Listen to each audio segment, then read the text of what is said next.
È nella media regionale il numero dei contagi sul territorio dell'ULSS 4 Veneto Orientale. La situazione non desta preoccupazione dal punto di vista ospedaliero. 2 positivi si trovano in terapia intensiva per altre patologie, così come altri 7 ricoverati. Abbiamo nell'ultima settimana 280 nuovi casi e ovviamente pesa molto anche il movimento che abbiamo in questo territorio per la popolazione turistica.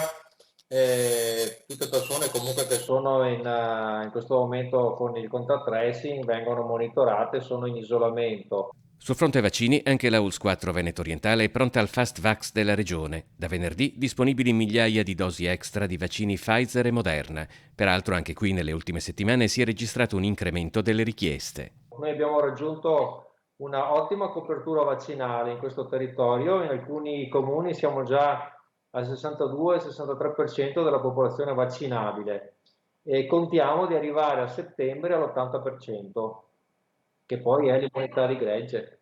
La maggior parte dei positivi ricoverati non sono vaccinati. I pochi positivi vaccinati hanno una carica virale lieve e non sono sintomatologici, ma soprattutto l'intensa campagna vaccinale per le classi di età più anziane ha abbassato l'età media dei ricoveri per Covid.